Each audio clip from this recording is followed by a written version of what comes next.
はい、じゃあ、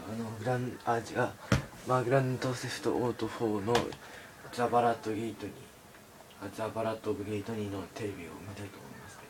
家のテレビですね。Uncensored manga and collectible figurines for lonely people to stick on their desks in lieu of friends. Plus, an assortment of other quality branded merchandise. Too horny to fight crime. Visit PrincessRobotBubblegum.com.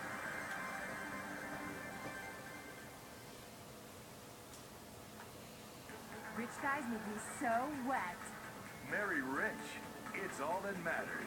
The season finale of Gold Diggers of Liberty City is next week. The competition gets stiff on CNT.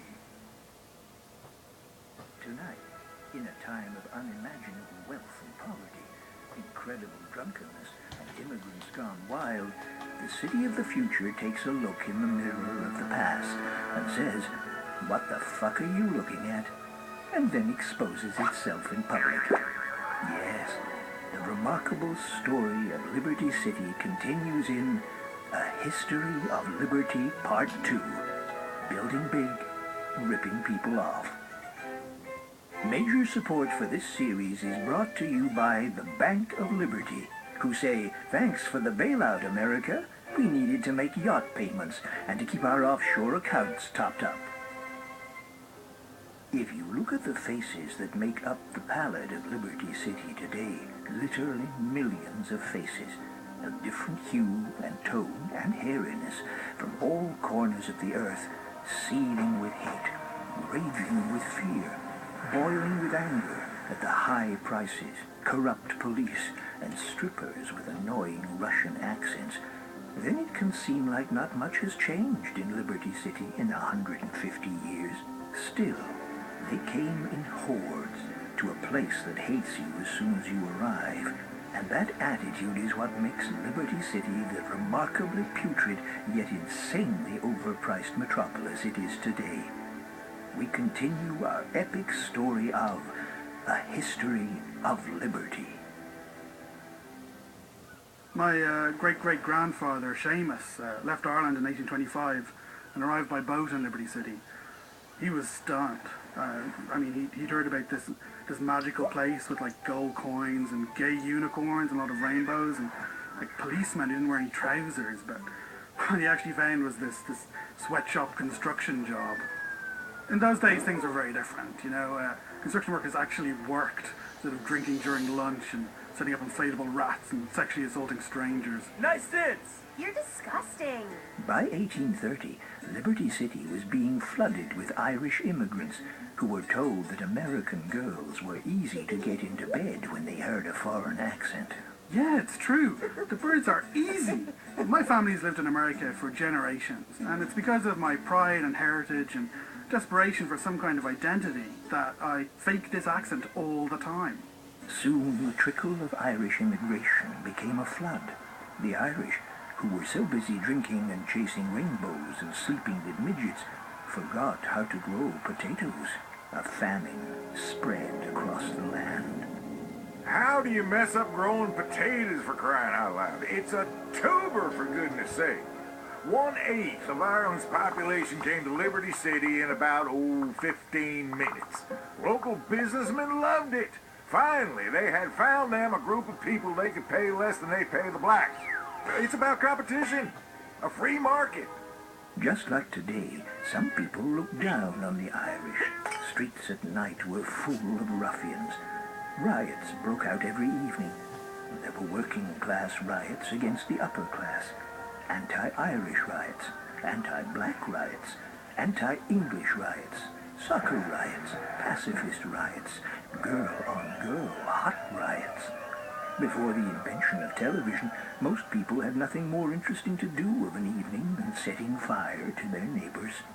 At the same time, you begin to see this incredible migration from the south, migrating just like birds, shitting on everything and making too much noise. People from the south headed up to Liberty City because they'd heard now, hey, there's this place that's even more racist than where we live. And you can go there and hate people from all over the world, freely and openly, like a true American. The energy of the city would break over you like a fat woman climaxing. A sweaty, heaving mass that cannot be stopped. A disgusting, sticky, and smelly underbelly screaming in your ear, drowning your soul. And afterwards you feel terrible about yourself and promise never to drink again, hoping no one saw the disgusting trollop you left the bar with. You going out, baby?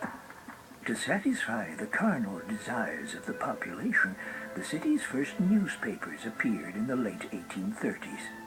Residents instantly demanded less political coverage, preferring stories of moral degeneracy, crime, sex, muggings, and especially rapes, which were always on page 3. The Liberty Tree published its first edition in 1835, and every time they would expose how dishonest politicians were robbing people blind, the public would criticize the media for institutional bias. Anyone who badmouths politicians or big business has an agenda. Idiot liberals, usually drug users and open homosexuals, always unduly concerned about the truth. Scared of being left out of all the fun, early bankers showed they could destabilize society as well as anyone. In 1857, the markets of the exchange collapsed. You had huge panic in the financial district as everyone realized a bunch of assholes in suits had duped America with a giant pyramid scheme in which they made out like bandits and everybody else got shit on. The poor got poorer, and there was no Social Security or Medicare to help people. Yes, sir, those were truly grand times, when we let the weak die in the streets rather than prop them up. It's what America's all about. Every man for himself and steal what you can when no one's looking. To help the city feel better about itself, one of the largest public works projects in history came to completion. Middle Park. Oh, yeah. It was really remarkable. They took a patch of open land and put a wall around it and spent a lot of public money calling it a park. The park was another example of unparalleled American ingenuity. Copy something from Europe and pretend you invented it. The builders of Middle Park hoped that the classes could now mingle and buy drugs from each other. However, African Americans were excluded from the park entirely. What? I didn't say anything. No, not much. You know, only elegant carriages were allowed.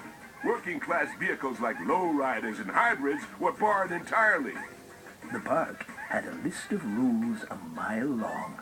No picnics, blowjobs, walking on the grass, camp exercise, no baseball by schoolboys, and creepy old men were given an entire section where they could roll their balls around.